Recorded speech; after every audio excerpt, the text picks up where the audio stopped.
Saludos amigos y amigas televidentes de este espacio La Respuesta que produce hace ya muchos años el doctor Marino Vinicio Castillo, que ya está de regreso en República Dominicana con muy buenas noticias sobre su salud y sobre sus posibilidades de reintegrarse muy pronto a los espacios de comunicación que él tan activamente desarrolla. No está en el día de hoy aquí porque llegó en la madrugada, estamos grabando el viernes, y entonces era un esfuerzo mayor, innecesario, y por tanto nos pidió que completáramos esta entrega del día de hoy para todos ustedes. Y dicho eso, junto con el saludo afectuoso que le envía a su público fiel, su público atento, su público preocupado por los destinos de la República, de la región y del mundo, en este programa de La Respuesta vamos a abordar una agenda que abarca varios temas de alto interés nacional e internacional, pero principalmente dos que son fundamentales, dos que son impepinables, que son inexcusables un día como hoy. Nos referimos a la visita que efectuó el secretario de Estado Blinken a República Dominicana después de visitar Haití el día viernes de esta semana. Hoy que estamos grabando, acaba de efectuarse la rueda de prensa del presidente Abinader y el secretario de Estado Blinken. Y vamos a hacer un análisis de una declaración que en este caso fue emitida por quien habla en su condición de vicepresidente de la Fuerza Nacional Progresista, presidente en funciones de la Fuerza Nacional Progresista, sobre la posición norteamericana. Una declaración que vamos a compartir con ustedes en sus aspectos fundamentales, y también esto nos va a llevar a una reflexión sobre algo que ha pasado en el curso de esta semana, que ha provocado también una reacción del gobierno venezolano y concretamente de una figura muy temida y temible en Venezuela y en el continente, que es el ministro de Interior de Venezuela, Diosdado Cabello, quien, empleando una expresión muy criolla, muy dominicana, nos lanzó ya la advertencia, la amenaza de que nos espera en la bajadita, una expresión típicamente dominicana, y además recordándonos que ellos son los que tienen el petróleo, que nosotros no tenemos el petróleo. Después de esto, queremos hacer un planteamiento sobre algo también muy importante, que no lo comprende mucha gente, pero los que tenemos muchos años en esta lucha tenemos el deber de resaltarlo. Nos ha llegado noticia de que en el Tribunal Constitucional hay aprestos de aprobación del acuerdo de límites marítimos con los Países Bajos, que fue impugnado por nosotros públicamente y también con una comparecencia personal en 2 ocasiones ante el Tribunal Constitucional para explicar las razones por las cuales el Tribunal Constitucional de República Dominicana no debe aprobar ese convenio. Un convenio que no vacilamos en calificar como antinacional, inconstitucional, contrario, lesivo a los intereses de la República Dominicana, que sobre todo sienta un precedente negativo que puede afectar en el futuro negociaciones de límites más importantes, como son las que están pendientes con el Reino Unido de Inglaterra, de Gran Bretaña, Irlanda, y también con los Estados Unidos de Norteamérica. Vamos también a reiterar unos importantes anuncios que hicimos en el programa anterior y que esperamos que en el curso de esta semana podamos concretar. Son iniciativas importantes de la Fuerza Nacional Progresista sobre temas de muy alto interés nacional. Empecemos pues con la visita del secretario Blinken. Nosotros emitimos una declaración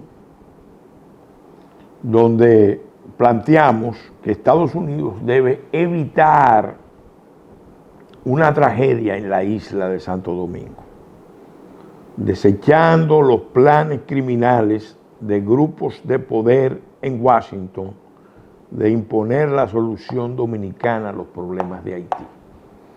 Ese es el resumen del planteamiento. Es una advertencia sana, responsable, clara, reiterada, porque la hemos hecho hace mucho tiempo en todos los escenarios.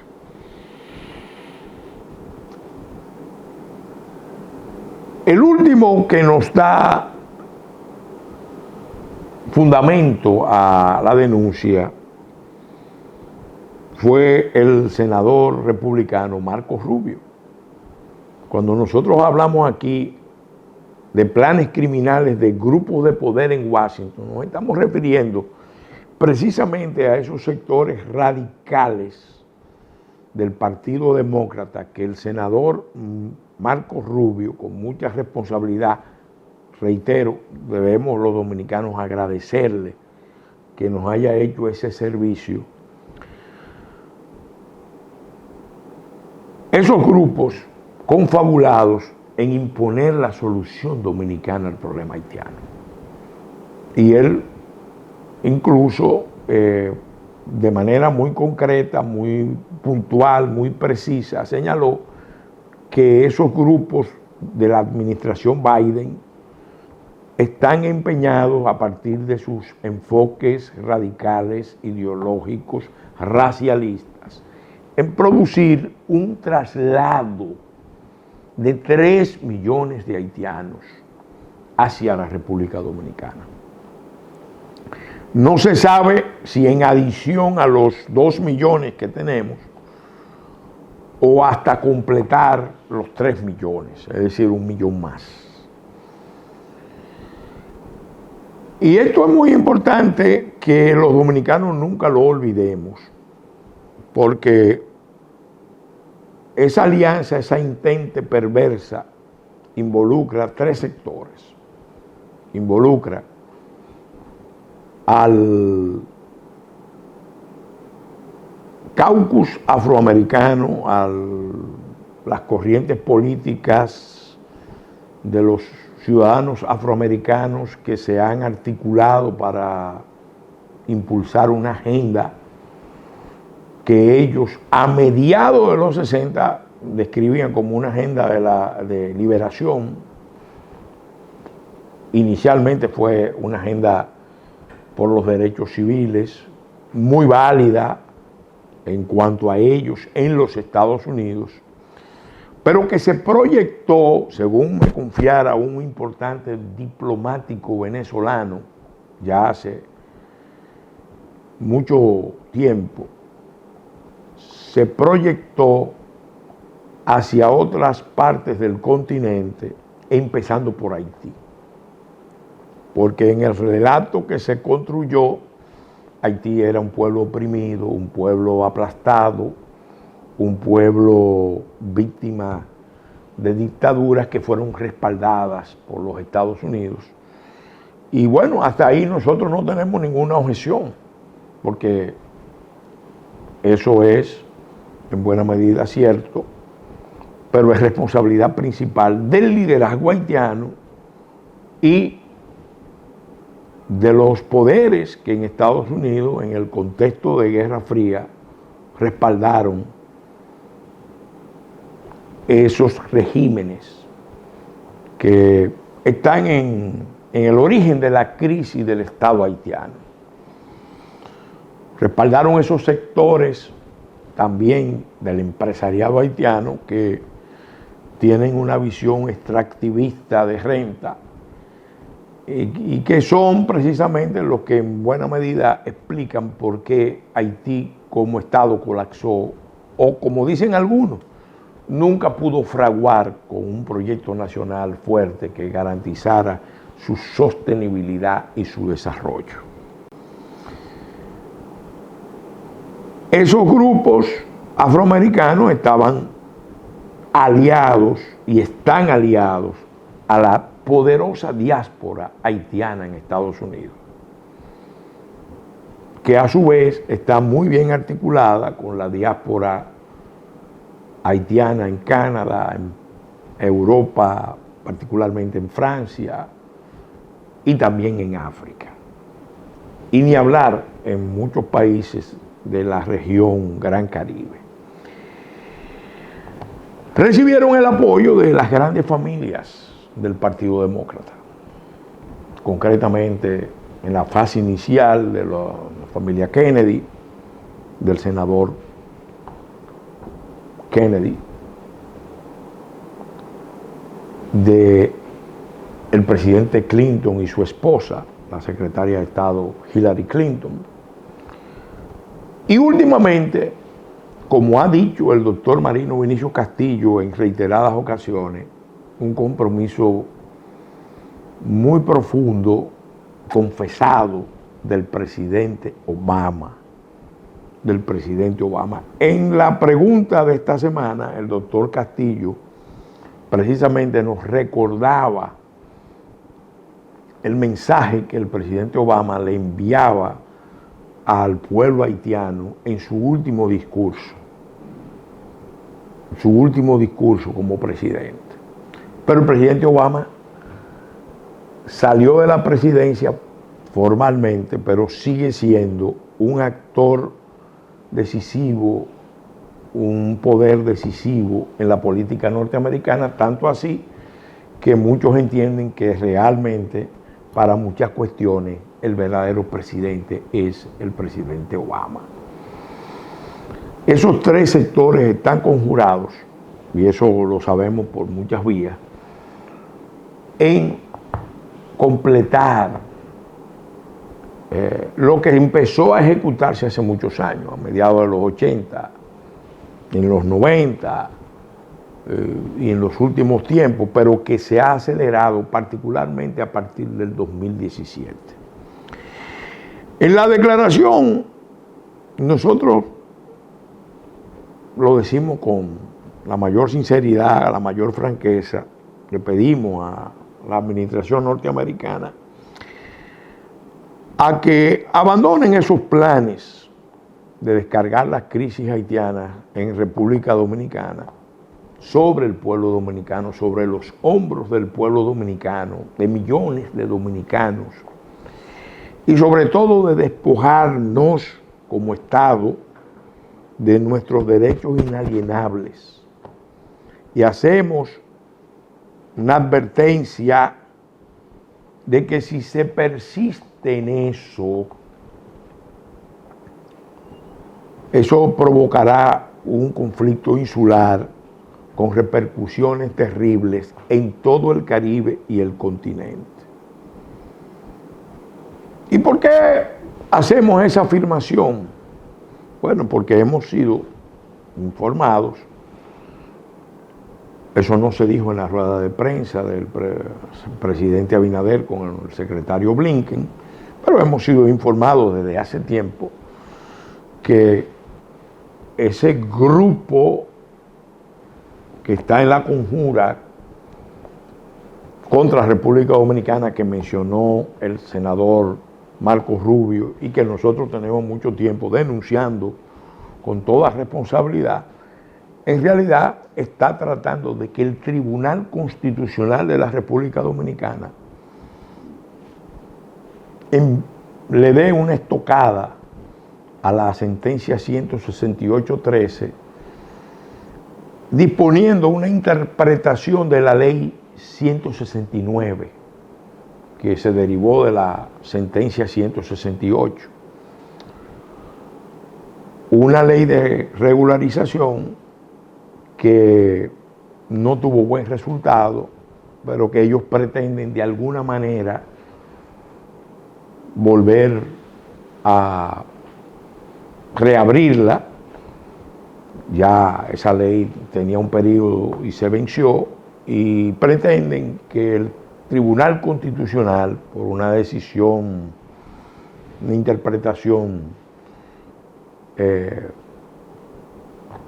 que hay que ver finalmente cuál será, porque la ley es muy clara, la 169, atribuya entonces la nacionalidad de manera directa, la nacionalidad dominicana, a los que se inscribieron en el grupo B de la ley, que no es un número importante, pero lo que sí es importante es la discusión de principio. ¿Quién decide la nacionalidad? ¿Los poderes internacionales o los poderes locales? Lo que se ha querido siempre es que el tema de la nacionalidad no lo manejen los poderes locales autónomamente, libérimamente, en ejercicio de la soberanía de Estado, porque estos son temas reservados al dominio de los Estados, dominio privativo de los Estados. Entonces, sabemos que se pretende, hay grupos de la sociedad civil, de las ONG, de los organismos internacionales, que están tratando de que el Tribunal Constitucional, el Tribunal Constitucional con la nueva composición, emita un fallo que realmente sería una gran estocada a la sentencia 168 y sobre todo una maniobra para empezar a minar la capacidad del Estado de definir soberanamente, conforme lo dispone el artículo 3 de la Constitución de la República, las materias esenciales que interesan a la soberanía y a la autodeterminación de la República. En esta declaración también nosotros hicimos una reflexión sobre la misión de pacificación que se envió a Haití por decisión del Consejo de Seguridad. No es una misión de la ONU, es una misión especial que se forjó por gestiones del CORECRU y de CARICOM y también de República Dominicana. ¿Y qué no nos gusta de la rueda de prensa? Bueno, en términos diplomáticos uno puede entender que el secretario de Estado no iba a admitir que esa misión está haciendo agua, está fracasando. Y el presidente dominicano tampoco lo va a plantear, pero nosotros tenemos el derecho a plantearlo. Tenemos el derecho a plantearlo. Ahí, por lo visto, hay dos explicaciones posibles. O estamos en presencia de un rotundo fracaso, fruto de la ignorancia, de la improvisación o del temor. ¿Y por qué menciono el temor? Bueno, porque después que se aprobó la misión y empezó a desplegarse, surgió una crisis de gran envergadura en Kenia, donde esa policía produjo una represión que le costó la vida a más de 100 ciudadanos y puso en jaque la estabilidad del gobierno del presidente Ruto. Entonces, puede ser que esa misión, que debió tener ya 2.000 efectivos en el terreno y que ahora tiene apenas 383, que dicho sea de paso no ha recibido la paga, eso es grave, no ha recibido la paga según los reportes de prensa. Bueno, que no quisiera seguir enviando soldados porque ahí pueden pasar escenarios gravísimos. Si esa fuerza desplegada produce una represión, unos hechos violentos con muchas muertes de haitianos, eso detona una crisis grande en Haití. O viceversa, si esas fuerzas son víctimas de ataque, entonces detona, si hay un saldo de muertos y heridos, una crisis muy grande en Kenia. Entonces, puede ser que el temor a esa situación haya paralizado la acción. Ese es un escenario. El otro escenario es que la administración norteamericana que ha sido la fuerza impulsora de esa fórmula, haya decidido mantener esa situación así, ganando tiempo, para esperar que no estalle una crisis antes de las elecciones presidenciales en los Estados Unidos, porque eso pudiera afectar perfectamente el curso del proceso electoral. Si estalla una crisis en Haití, se proyecta a la isla de Santo Domingo y a la región. Eso puede tener muchísimas repercusiones en la política norteamericana. Sobre todo que se vería un Estados Unidos impotente de manejar una crisis en lo que se llama su patio trasero o el Mediterráneo americano, según el geopolítico Speedman. La otra posibilidad es que en realidad estemos en presencia de una lamentable mascarada, decimos nosotros, montada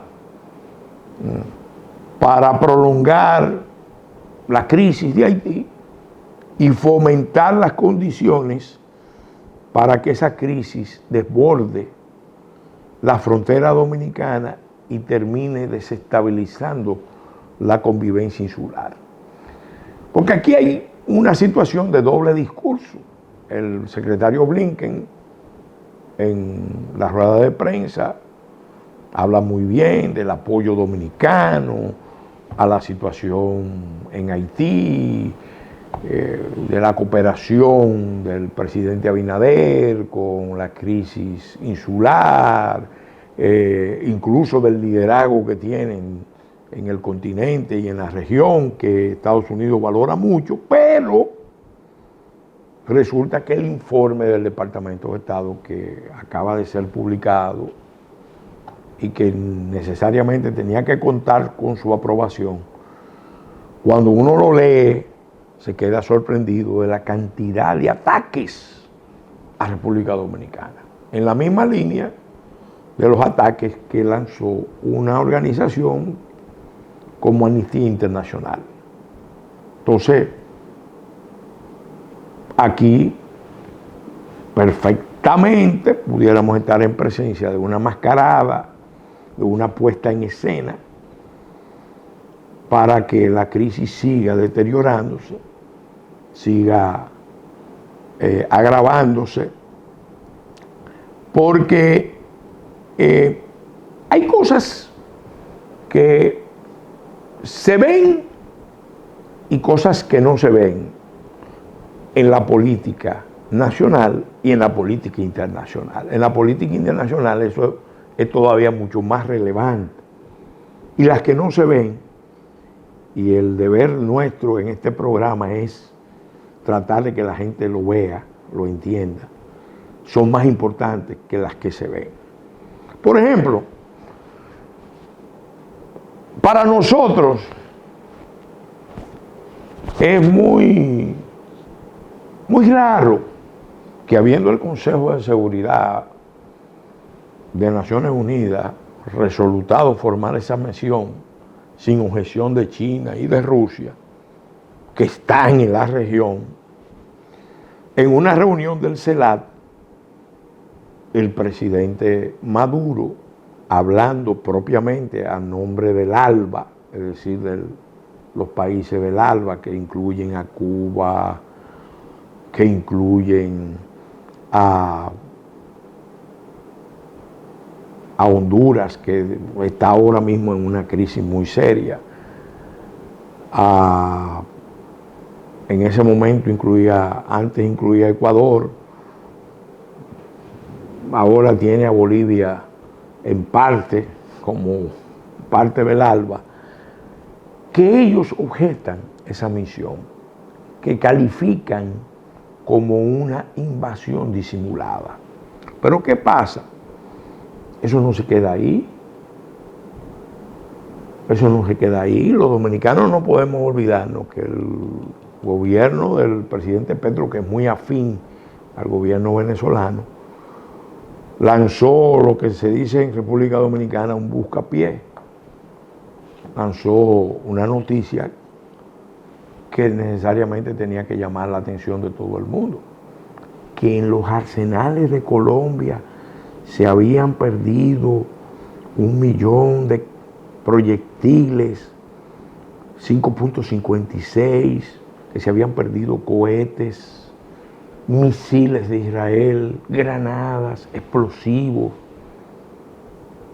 Después de la posición de Maduro, Petro refuerza con ese planteamiento, agregando que ellos tienen razones para pensar que una buena parte de esos materiales bélicos terminaron en Haití.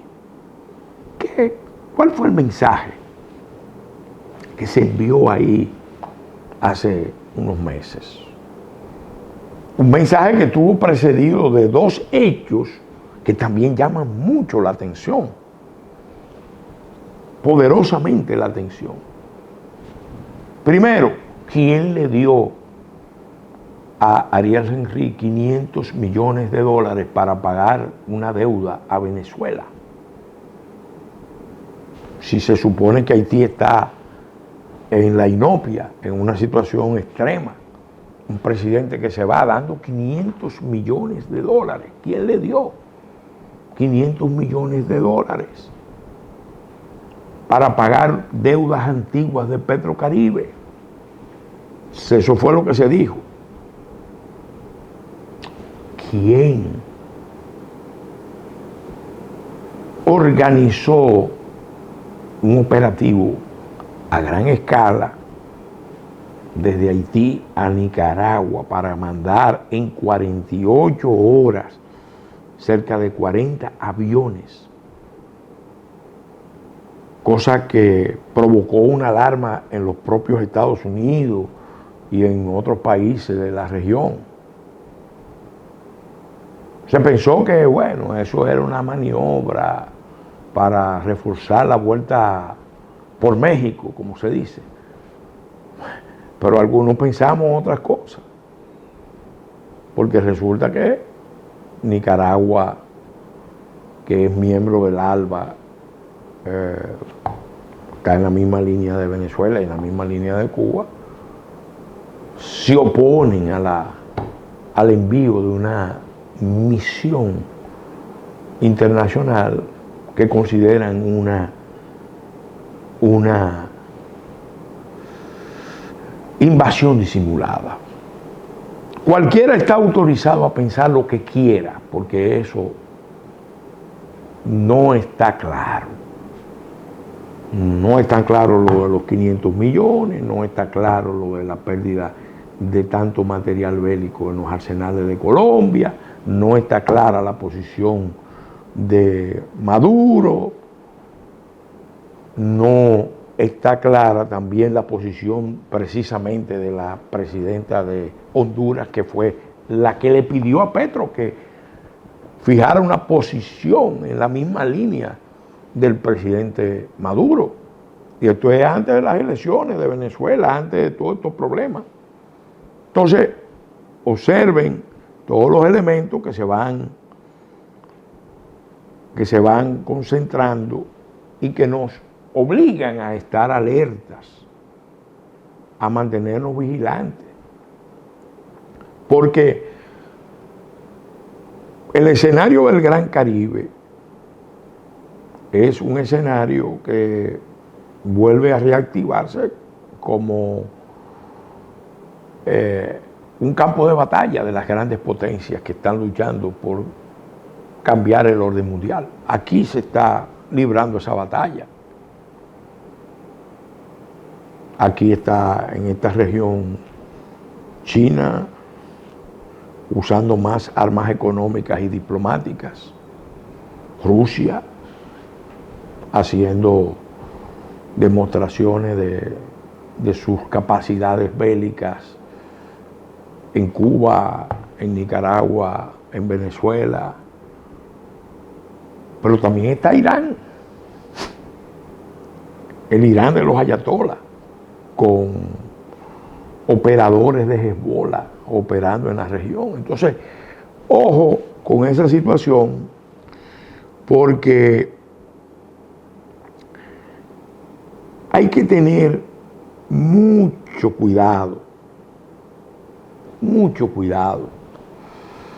Cuando uno ve esto que está pasando en Haití, ese fracaso de Kenia, ningún país ha querido mandar, aunque el secretario Blinken dijo que había muchos países que estaban dispuestos a venir. El hecho es que a 3, 4 meses de pisar las primeras tropas kenianas, ningún país ha manifestado interés de enviar. ¿Qué está pasando? Puede ser que ellos estén viendo que hay una operación de falsa bandera en un plan más sofisticado, de alta inteligencia, que nosotros venimos denunciando. Porque al final, no nos olvidemos que en el 2017 había una fuerza de estabilización en Haití, la MINUSTA, y esa MINUSTA fue retirada. Y las Naciones Unidas hizo muy poco esfuerzo por conseguir fondos, los retiró, las ayudas las retiró Estados Unidos, pero al retirar la MINUSTA y sustituirla por la BINUS, lo único que se provocó fue un escenario de gran violencia, de organización de grupos armados, de pandillas, del empleo de métodos terroristas, de muchas muertes. Entonces, ojo con eso, porque eso fue en el 17, pero ya en el 19 el propio Departamento de Estado, y estamos hablando bajo la administración del presidente Trump, estaba financiando en República Dominicana un plan de contingencia sobre flujos masivos de inmigrantes, de refugiados, de migraciones propiamente, no de refugiados. Pero cuando uno ve la configuración del plan, lo que conocemos, y fui yo que lo di a la luz pública, estamos hablando de la apertura de campamentos en la región fronteriza de República Dominicana. Eso se hizo con fondos, hay que repetirlo, del Departamento de Estado y con la asesoría técnica de la OIN y la ACNUR y la participación del Instituto Nacional de Migración, que lo dirigía entonces doña Florinda Rojas y ahora lo dirige Wilfredo Lozano, que fue el director del equipo técnico que hizo ese estudio, que nosotros le hemos pedido al presidente Abinader y se lo hemos pedido a otros funcionarios del gobierno, que mande una señal. Sabemos que ese plan como tal no obliga al Estado Dominicano porque no fue algo asumido por el Congreso de la República, pero esa es la parte jurídica, la parte política, la parte de los mensajes de soberanía que hay que mandar, es que ese plan se desechó formalmente por un acto administrativo dispuesto por el Consejo Nacional de Migración. No se ha querido. No se ha querido. Y lo más que se ha logrado es que un tribunal de la República diga que eso no es vinculante. También el presidente lo ha dicho, que no es vinculante y que ellos no lo aceptan. Pero eso es muy preocupante. Los norteamericanos, el presidente Biden, el liderazgo demócrata, en sentido general, y el secretario Blinken, y el subsecretario o secretario adjunto, Brian Nichols, ellos saben, como decimos nosotros en nuestra declaración, que no es migración, que en el caso de la isla de Santo Domingo ya estamos en proceso de ocupación del territorio dominicano, con traslado forzoso de poblaciones, que es un crimen internacional, que es lo que ha denunciado el senador Marco Rubio. Y saben que República Dominicana no puede ceder a las presiones que se vienen haciendo hace muchos años, de todo tipo, para que cambie el estatuto de nacionalidad. Porque si lo hace, República Dominicana se convierte también en un estado fallido.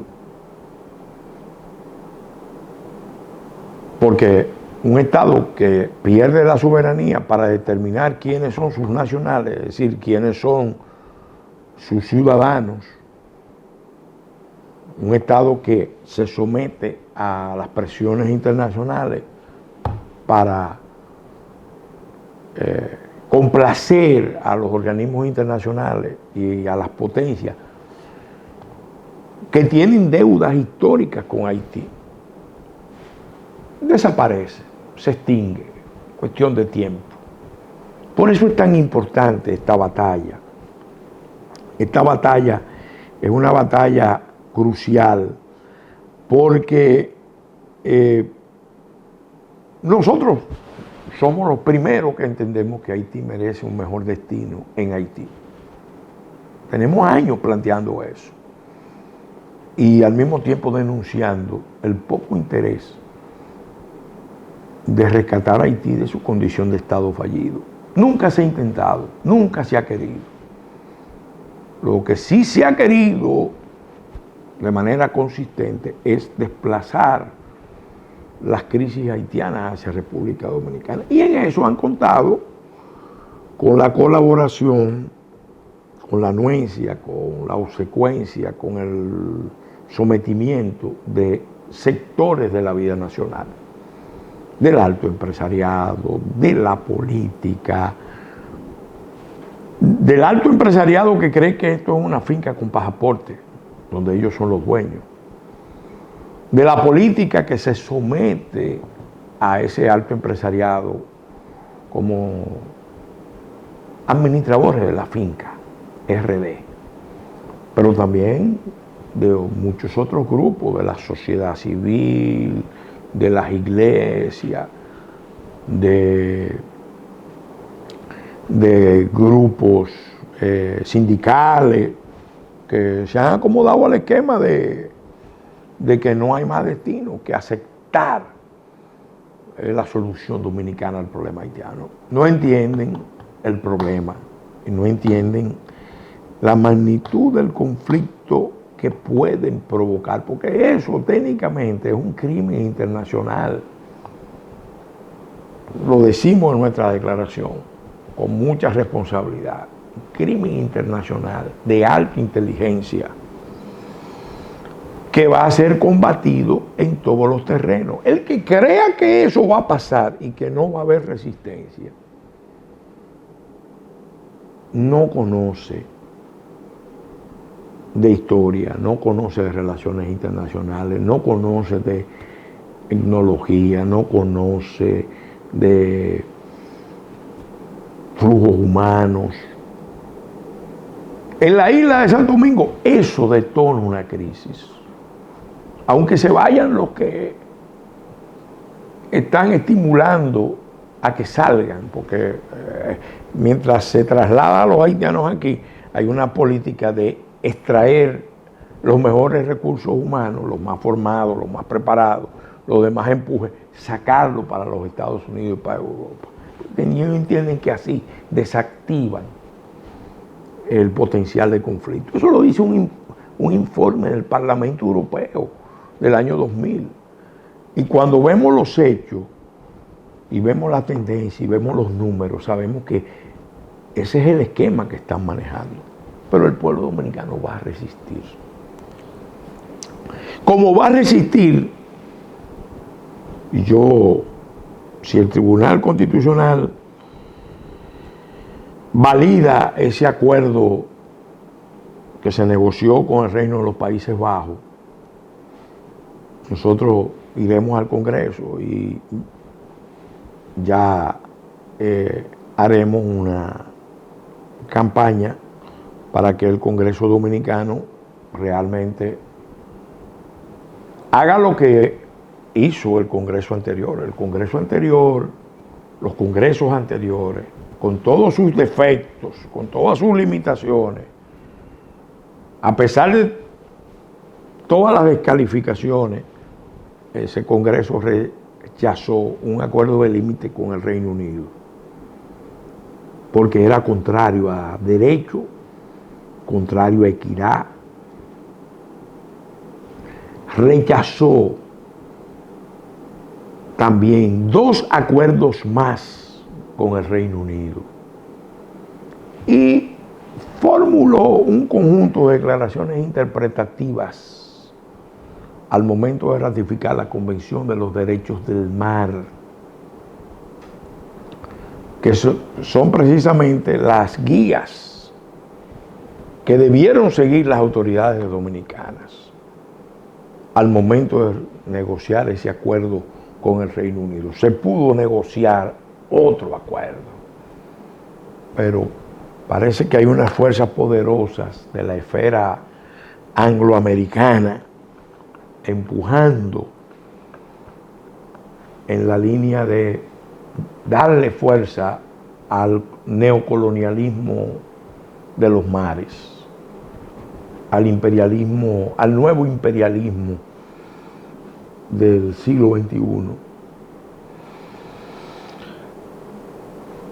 Eso es un elemento también muy importante que tenemos que tener presente, porque la defensa de la soberanía del Estado Dominicano se tiene que hacer en todos los frentes, no es solamente con relación a la crisis haitiana, se tiene que hacer frente a todas esas otras maniobras proditorias, un término que ha caído en desuso, pero que se asocia al despojo y la traición de derechos nacionales.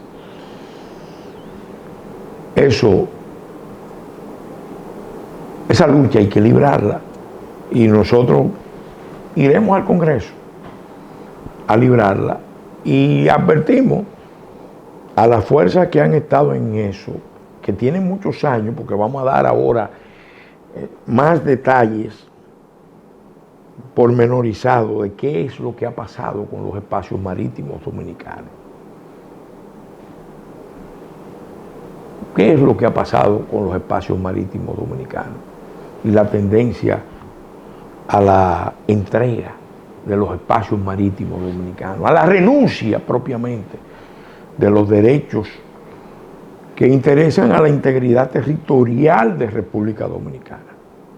Yo tengo muchas agendas pendientes, tengo muchos libros en preparación. Uno de ellos es precisamente con relación a esto, para que el pueblo dominicano vaya entendiendo el tipo de lucha que se ha librado, que hemos librado, con apoyo de todos los partidos y diputados de todas las corrientes, y que debemos librar en el futuro.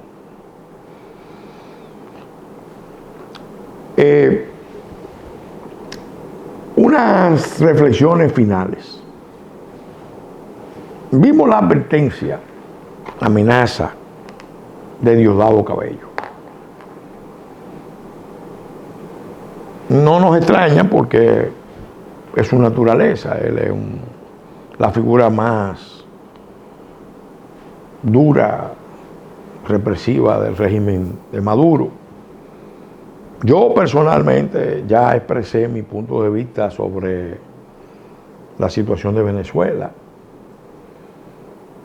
Creo que los dominicanos tenemos que solidarizarnos con el pueblo, la mayoría del pueblo venezolano, y creo que tenemos que ver el problema en su conjunto. El problema de Venezuela es continental en tanto en cuanto no es más que la proyección de un régimen dictatorial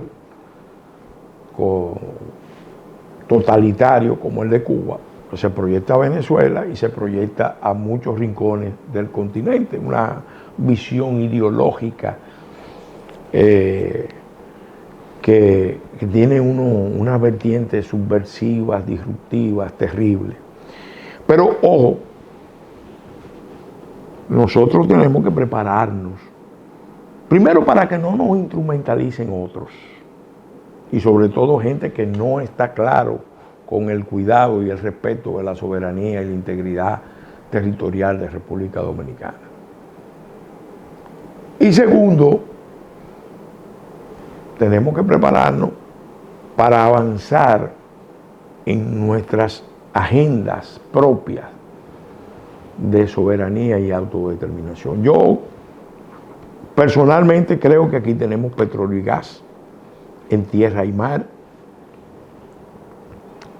pero que además tenemos muchas otras opciones para desarrollar una política de seguridad energética, de seguridad alimentaria, de seguridad nacional y ciudadana. Una amenaza como la de Maduro hay que prestarle atención, porque el régimen de Venezuela ha estado, bueno, se vio en Chile se vio la acción de la mano larga de la dictadura venezolana. Y aquí se vio también, aunque no ha salido a la luz pública, se vio cuando en el gobierno pasado los mismos norteamericanos montaron un operativo autorizado por el presidente Guaidó e incautaron $80 millones en viviendas, inmuebles y otros activos de valor en diversos proyectos turísticos del país pertenecientes a gente del régimen. Este tema del avión complica más la situación porque estamos hablando de un activo muy simbólico, un avión presidencial, pero oficioso porque no es oficialmente del Estado venezolano, es de gente del régimen que lo tenían camuflado y esperaban que el Estado Dominicano de alguna manera se convirtiera en un protector de esa operación sobre la base de que ellos tienen el poder para intimidar al Estado Dominicano. En aquella ocasión, en el gobierno de Danilo Medina, cuando se produjeron esos episodios de incautaciones, hubo unos escenarios que no trascendieron a la opinión pública, pero donde se mandaron mensajes de violencia, de intimidación, de acciones directas. Bueno, el gran operador, aliado a los carteles de América del Sur, de Venezuela y Colombia, era César Emilio Peralta, y terminó asilándose. Asilándose no, buscando protección, porque no era asilo, o era un asilo delincuencial, buscando una guarida. ¿En dónde? En Venezuela. Y ahí lo iban a matar y se fue a Colombia a protegerse. Y lo iban a matar y finalmente pudo salvarse y ahora está en manos de las autoridades norteamericanas. César Emilio Peralta, alias César el Abusador. No nos olvidemos de eso. Esta semana vamos a dar a conocer definitivamente el anteproyecto de ley para la ejecución del Pacto Nacional de Política de Estado. El presidente Abinader convocó ese pacto. El presidente Abinader lo firmó con buena parte del liderazgo nacional. Nosotros le estamos reclamando que lo ponga en ejecución. Y entendemos que para ponerlo en ejecución lo que falta es voluntad. Y para ayudar a la voluntad del gobierno, nosotros preparamos un anteproyecto de ley que tiene 20 artículos para abordar el problema. No es la única iniciativa, necesitamos varias iniciativas más, pero esperamos entregar ese anteproyecto en manos del presidente Abinader, del presidente del Senado, senador de los Santos, del presidente de la Cámara de Diputados, diputado Pacheco, y de todos los firmantes y de los no firmantes, porque esto es un tema nacional. Ahí hay una ley que es la primera iniciativa de varias que elaboramos nosotros y un grupo de ciudadanos que hemos consultado para la aplicación de ese Pacto Nacional de Políticas Públicas de Estado. Porque tenemos que demostrar que somos una nación, que somos un Estado, que tenemos conciencia de nuestros intereses y que lo vamos a defender en cualquier terreno. Igualmente, vamos a volver a tomar la vía de la denuncia pública después de haber hecho unas gestiones ante el Ministerio de Educación, el Ministerio de Salud, el Ministerio de Interior y Policía y la Procuraduría General de la República sobre un tema muy sensible, muy delicado, que tiene que ver con el destino de nuestra niñez y nuestra juventud. Ya daremos detalles en el curso de los próximos días. Habíamos hablado anteriormente de esto, pero ya tendremos que emprender algunas acciones de carácter legal para que, porque hace meses esto está en manos de las autoridades y estamos esperando respuestas, estamos esperando reacciones. Y esto es una de las cosas estratégicamente más importantes, porque si no cuidamos nuestra niñez y nuestra juventud, si no la protegemos como manda la Constitución de la República, estamos cometiendo un crimen de lesa patria, por omisión, por temor, por miedo, por irresponsabilidad. Y nosotros